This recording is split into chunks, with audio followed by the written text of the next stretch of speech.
দেখি যে ওনাকে অস্ত্র হাতে করে টাকা কাড়িয়ে নিচ্ছে। এবারে আমি হুন্ডার পিছে নিছি। টাকা 4,26,000 টাকা আছিল, ওরা ছিনতাই করে নিয়ে গেছে। আমাকে হঠাৎ করে তারা রাস্তা বদল করে। তো আমি বললাম, স্যার এটা তো পুলিশ ফাঁড়ির রাস্তা না। ফরিদপুর ভাঙ্গা থেকে মাছ বিক্রি করে ফেরার পথে লালন শাহ সেতু পার হওয়ার পরে মানে পেশাব করার জন্য নামছিলাম। সেখানে দুটো আংশিক লোক এসে আমাদেরকে প্রশাসনের পরিচয় নিয়ে আমাদের সাথে বলে যে আজকে মাদক কারবারের হচ্ছে আমাদের কাছে তথ্য আছে। তো আমরা গাড়িটা চেক করতে বাধ্য। তো আমরা বুঝতে না পেরে গাড়িটা চেক করতে দিয়েছি, তারা মাদক পায় নাই। পরে তারা ছিটের পেছনে আমাদের মাছ বিক্রি করে যে টাকার ব্যাগটা ছিল, তো ওই ব্যাগটা তারা নজরে পড়ার পরে তারা বলে ব্যাগে কি মাদক আছে। তো বললাম যে না স্যার, আপনার ব্যাগটা এখানে চেক করেন, দেখেন মাদক নেই। তারপরে তারা বললো যে না এখানে না। পরে তার কার সাথে কথা বললো, ফোনে কথা বলার পরে বললো আচ্ছা স্যার ঠিক আছে আমরা আসতেছি। তখন আমাদের বললো যে ওনাকে নিয়ে আমাদেরকে স্যার পুলিশ ফাঁড়িতে যাইতে বললো, ঈশ্বরদী মানে পাকশি পুলিশ ফাঁড়িতে যাইতে বললো। তো কাকুর চাবিটা নিয়েছিল, গাড়ির চাবি। পরে চাবিটা দিয়ে বললো আপনি আমাদের পিছপিছ আসেন। প্রথমে আমি যাইতে চাই না এই টাকার ব্যাগটা নিয়ে তাদের সাথে। পরে কাকু বললো আচ্ছা যাও, ঠিক আছে আমি পিছপিছ আসতেছি। তখন আসলাম। সে আসার পরে আমাকে হঠাৎ করে তারা রাস্তা বদল করে। তো আমি বললাম স্যার এটা তো পুলিশ ফাঁড়ির রাস্তা না। সে বলতেছে, আমাকে অকথ্য ভাষায় গালিগালাজ করে। তখন বললো তুই কেমন বেশি বুঝিস? তো বললাম না স্যার আমি তো বেশি বুঝি না। পরে তারা মাঝ রাস্তার একখানে দাঁড়ানোর পরে আমাকে বললো তো ব্যাগে কি দেখা।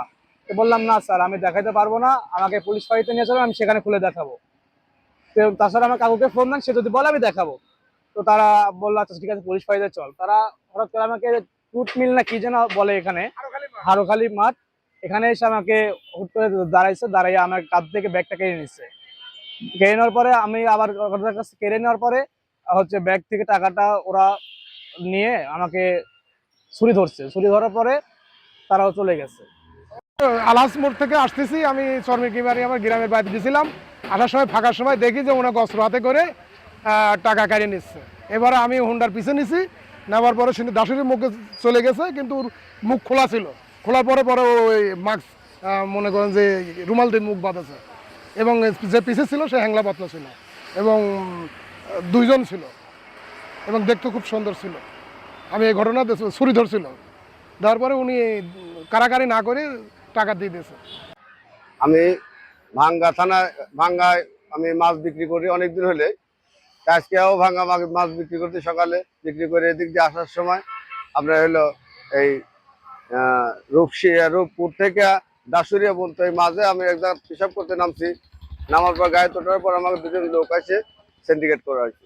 সিন্ডিকেটকে আমার টাকা 4,26,000 টাকা আসছিল, ওরা ছিনতাই করে নিয়ে গেছে। আমরা ফাঁড়ির থেকে আইছি, পুলিশ ফাঁড়ির লোক, পুলিশ ফাঁড়ির থেকে আইছি। আপনি পুলিশ ফাঁড়িতে আসেন, আমার একটা লোক এবং টাকার ব্যাগ লিয়া মোটরসাইকেলের মধ্যে বসায় পুলিশ ফাঁড়ির দিকে রওনা হলো। আমি তখন ওই আমার গাড়িটা ঘুরে লিয়ে আমি পুলিশ ফাঁড়ির যাতে লেগে তোর মোটরসাইকেল আমি তারা ধরতে না আমার গাড়ি দিয়ে। ওনারা কোন দিক চলে গেছে, আমি ফাঁড়ির চলে গেছি। ফাঁড়িটা জিজ্ঞাসা করছি, ফাঁড়ির লোক আমাকে বলে ভাই আমার এত রকম লোক বাড়ায় নাই। তে কতক্ষণ পর শোনা গেল যে এই যে হারুখালি মাঠের পাশে আমার ভাই এক জায়গায় দাঁড় করে গলায় ছুরি বাঁধা, ওরা ব্যাগের থেকে টাকাটা নিয়ে চলে গেছে।